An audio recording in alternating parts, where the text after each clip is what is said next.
Jam hiire mon bandiraɓe tedduɓe musidɓe sehilaɓe giñalal jamma bela en garti ha hande e jewre men nde mbaɗonnoɗen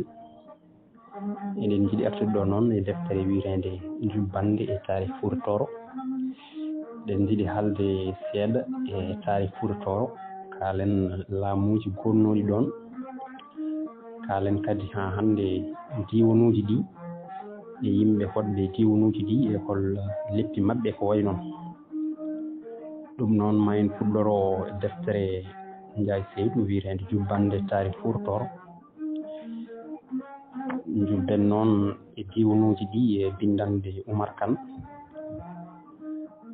Garten kadi ha hande to banggue leppi Foutankoɓe, eɗen jubba kadi e bindi Oumar Ba. Noon koye ɗum jiɗɗen nadde so Allah jaaɓi.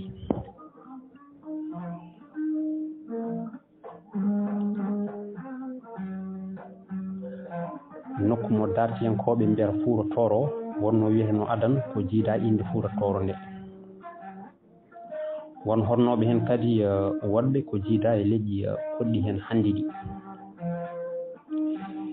E wiide Seydou Kane ko adi inde Fouta nde nokku o wiyeteno ko Tekruur.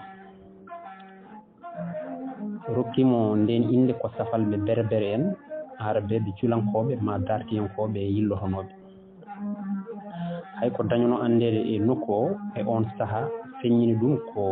windoɓe waaɓe hen no Mouhammadou Kati, binduɗo tarih El Fattache e hitande 1919, Abdourahmani Assadi mo ganduɗa ko kañum wallifi tarih Soudan, walla waaɓe hen nomo Ibnu Kaldoum gurnoɗo e duuɓi 1332 e 1406 e ko way noon. Joom nokku en ɓe noon gandirano nokku o inde Tekruur nde, ɓe mbiyannoma ko Nammandiru, leydi Nema, leydi yaajede. E on saaha e wiide Seydou Kane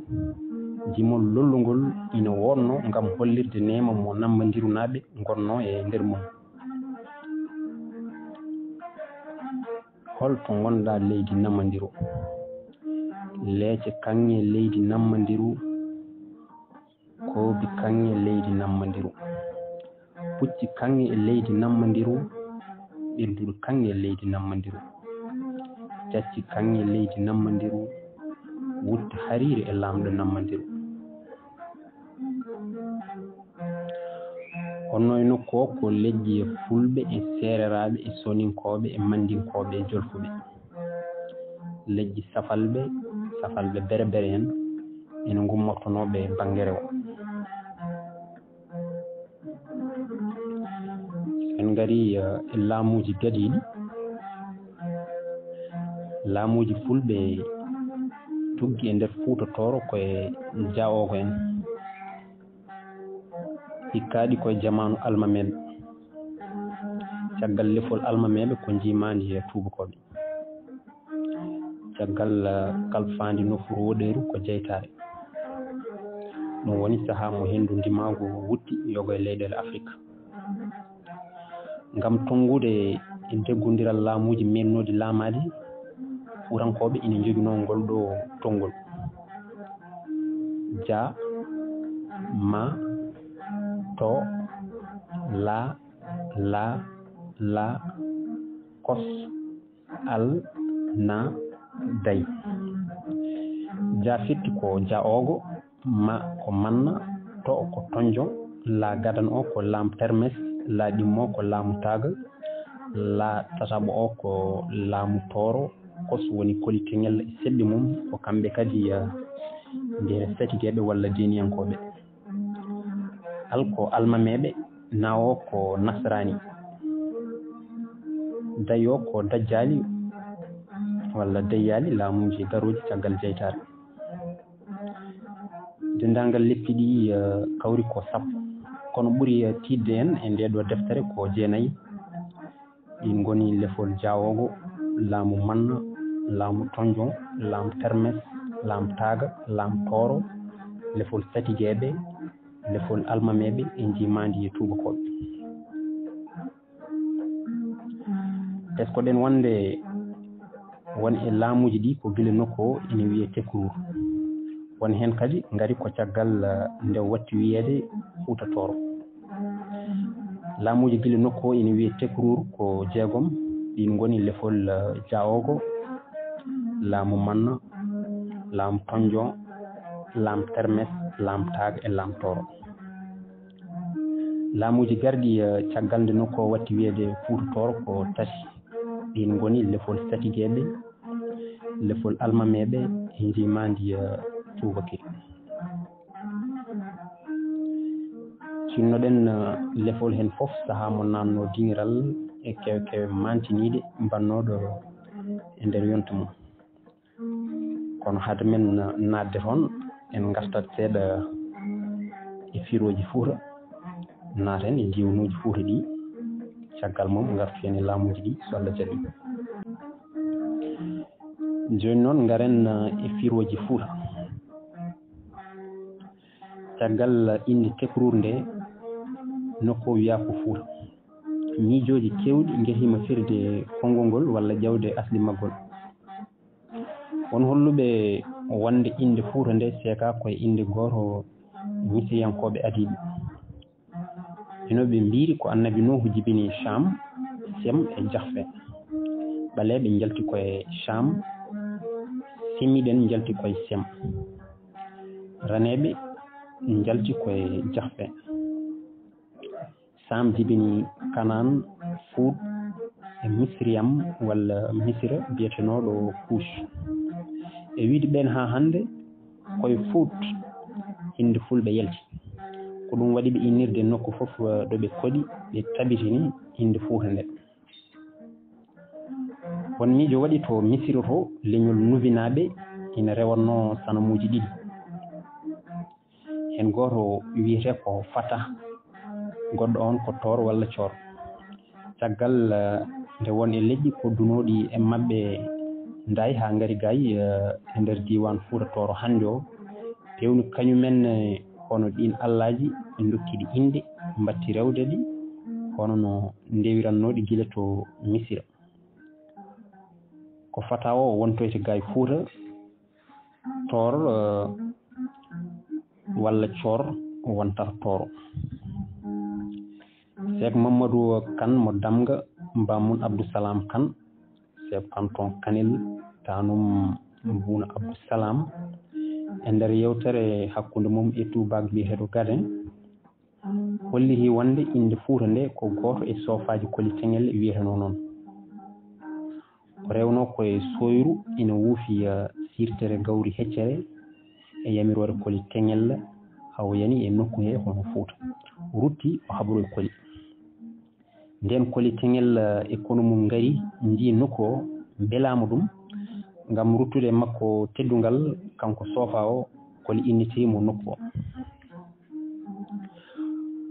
o wonande ceerno Demmo Wola Batto Jingue Siré Abbas Sow walla no yoga e yaruɓe witto e demgal arab mbaɗi ko konngol Fouta Toro ngol ko arab ñawna ɗon wonno ko fawɓat ɓuur ɗum woni dow hayre ngal walla hayre Sinay won yaruɓe wonde koli teŋel innitiri nokku ko yummum koli teŋel ene wiye Fouta Ngayi ene wiye kadi Banna Naare won miijoji ha hande kadi kolliri wonde koli teŋel innitiri nokku ko Fouta Jalon to immorino to won waɗɓe kadi konngol Fouta ngol koli fuɗɗani ngol ko ɗon o tawi ngol kono ko kanko lollini ngol nde ɗum ɓenni hay sinno wonɗo keeri tekruur ma Fouta Toro jettino hanki hande o Fouta waɗi ko diwanuji 9 ɗin goni Damga Ngenar Bosoya Hebbiyaɓe Yirlaɓe Law Halayɓe Toro e Dimat koye ɗi diwanuji jiɗɗen arde joni so Allah jaaɓi joni garen e diwan biyeteɗo Toro diwan Toro e saha Satigueɓe ardinoɓe noon ɓurnoɓe wadde fayida ko arɗo Guédé on ko Guédé wuro wonno arɗo Idy ɓen ko fulɓe sayboɓe e Farba Walalde. Farba Walalde ko kañum jimno leydi gonnodi hakkude Djum e Mbolo Birane. ɓeɗo noon ina wonno less mabɓe joom guure togose ɗe ko wayno Diagodine Guédé Sare on ko Camara yettete ko ceddo. Joom leeraɓe ko pullo Jeyniyanke, joom gamaji onne ko kadi ko pullo El Fecci woni Satiki Ngadiak on woni Satiki Djum on ko pullo. Arɗo Mbantu arɗo Ndiayen. Arɗo Ndiayen ko pullo ko kanko liɓi laamu julfuɓe wonnoɓe ɗon ɓe. Yimɓe Ndiayen naaɓe wonnoɓe ɗon adan ɓe ko julfuɓe ummorinoɓe Jolof. Arɗo Ndiayen haaɓi e maɓɓe ha foltiɓe heɓti laamu ngu. Ina wodno arɗo Banja,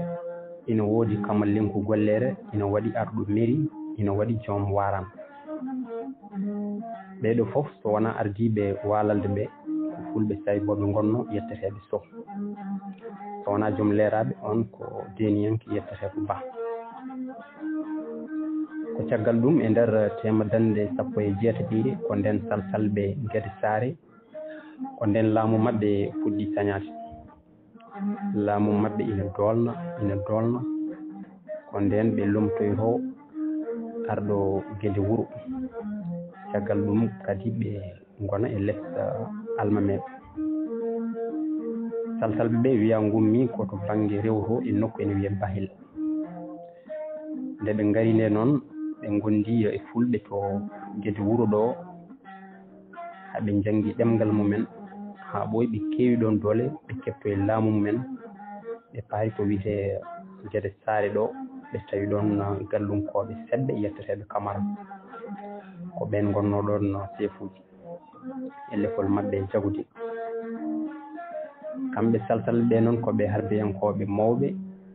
Caggal mum ɓe domini Toro ngo fof ko nden ɓe keeɓi titre maɓɓe biyeteɗo Lam Toro. Kamɓe salsalɓe nde ɓe jokkodiri e sernaɓe ɓe caggal nde laamu Jeyniyankoɓe yani ɓe jaggodiri e sernaɓe ɓe ɓe janti e laamu almameɓe.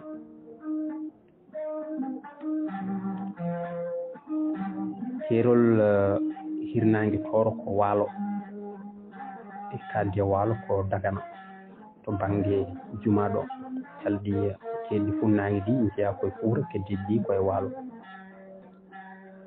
Banggue worgo Toro keerol ngol ɓe mbaddi toon e Jolof keerol ngol woni ko hedde Labgal. ɓe mbi keerol ngol duñanoma ha yetti Linguel. Caggal ɗum ngol arti ha lombol jibi. To banggue rewo Toro keerol ngol wonno koto wiyete Lac Erquise kono caggal ɗum safalɓe ɓe janguji mumen fusti yimɓeɓe kadi ha duttiri caggal. Caggal ɗum ko wonno banggue rewo maayo ngo fof wonti ñimadi safalɓe e Mir Brakna e on saaha e temadande 17 kala koɗannoɗo banggue rewo ko ma safalɓe ɓe jaaɓa so ronki ɗum a taccet maayo. Ko ɗum waɗi doole e guuri gonnoɗe on to banggue rewo jogui faati banggue worgo. E saaha temadande 19 e saaha Almami Youssouf e laamu Almami Youssouf e Almami Birane guure ɗe gummiti worgo paati kadi rewo. Tawi on banggue arti e jimadi Fuurankoɓe. Keerol Toro banggue funnague woni ko Tulel Bawdi Sara Olol Diawɓe hakkude Madina Diaƴɓe e Dumga Thiilé. Guure kewɗe gonɗe law hande ko nandi e haare law e kasgas e kaskas woni kasga e halayɓe fof gonno adan koye Toro. Won banggue gonɗo e law hande jeeno adan koye Toro. On banggue arti e law noon koye saaha e laamu Ibra Almami hedde mayirɗe temadande 19.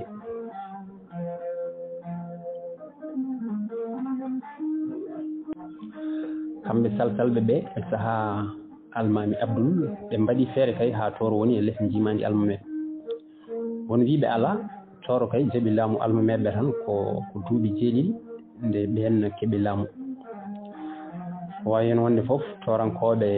caggal almami Abdoul ɓe jalti e jimadi Fouta toon caggal nde laamu ngu heddi tan e juuɗe boosoyaɓe yirlaɓe hebbiyaɓe ɓe kadi torankoɓe e lawankoɓe e damgankoɓe so tawi law eɗen gandi ina arto e caggal ko nden torankoɓe ɓe geddi jalti e laamu Fouta keedi banggue mumen ko adi laamu toroɓe arde e hitande 1976 galleji sernaɓe gonnoɗi e nder toro ɗi gonno koye less jimaji famiyaji fulɓe jeniyankoɓe sayboɓe on saaha e nder toro e famiyaji sernaɓe soginoɓe duuɗe janggateɗo Gurana haade laamu almameɓe darade ko Jama Alwali Tulel Baroɓe e Baroɓe Jahil caggal ɗum nde laamu almameɓe aroyi famiyaji sernaɓe ɓe ɓeydi hewde e nder Fouta foof ɓe batti hebde laamu nden wonno ko arɗoji ko laamuji fulɓe sernaɓe ɓe kañumen ne gaari darde mumen ɓeydima ɓe batti laamade guure ɗe walla diwanuji ɗi e leppi mabɓe ɓe jogoto ko ceerno walla éliman nden toroɓe dañi laamu eɓe jogui noon leppi kewɗi tengti to toro ɗo eɓe jogui lefol gotol ene wiye ceerno Hasso lefol ceerno Hasso ceerno Souleymani Baal koye mabɓe jeeya ko lefol balɓe Hasso noon iwi koye wiyendu Hasso ɗum woni ko banggue ñaamo Mboyo ko ɗo balɓe boode gollere e cilol gummi lefol gongol ina toon ina wiye Siri Ñanga ɓen ko ñang jettere ɓen asli mabɓe koɓe jolfuɓe ɓe gonno ɓe gonti toroɓe lefol gongol ina toon ina wiye ceerno As ɓen jettere ko Lihi lefol gongol ina toon ina wiye ceerno Sinthiou to Doɗel ɓen ko Salla jettere ina woodi lefol gongol ina wiye ceerno Basmor ɓen jettere ko Sako to Sinthiou Dangɗe e to Ɓogge ina woodi sahoɓe ɓe ndendi asli ina tawe to Dumga Wuro Alpha ɗo e to Galoye ɗon caggal ɗum ina tawe ɗon leppi ko wayno almami eɗi keewi walla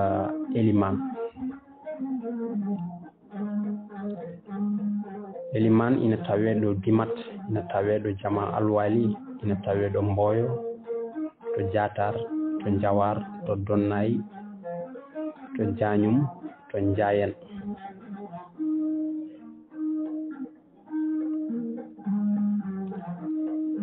adan ɓeɗo gonno koye jimadi arɗo Ndiayen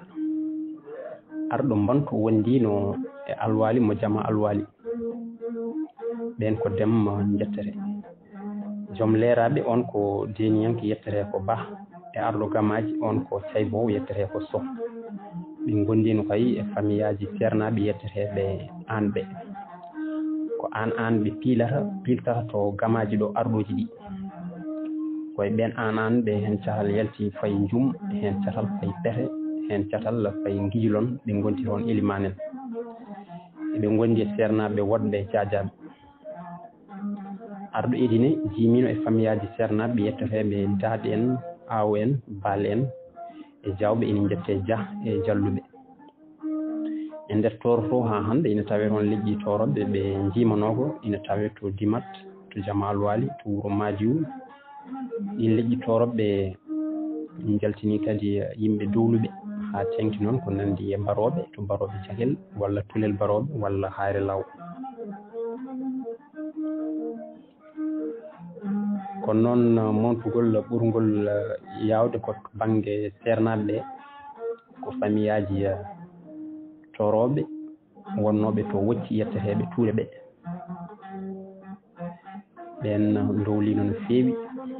ɓe gonno adan koye less jimadi Farba Walalde caggal ɗum ɓe keptoye laamu koye mabɓe yalti almami Siré Hassan Touré hedde 1822 1823 nde toro serti e Fouta caggal mayde Almami Abdoul wone sernaɓe walla yogo e diwanuji kadi pilniti ko nden woni nde élément Dimat yalti e laamu Toro Guédé ko nden kadi haalayɓe ne jalti e Toro kañumen ne keeɓi jeytare mumen e ɗum noon bandiraɓe tedduɓe musidɓe sehilaɓe Allah jarama on jarama ɗo katten ha men wonde so Allah jaaɓi gartu yen e haalayɓe gartu yen e law ha e diwanuji keddiɗi so Allah jaaɓi Allah jarama on jarama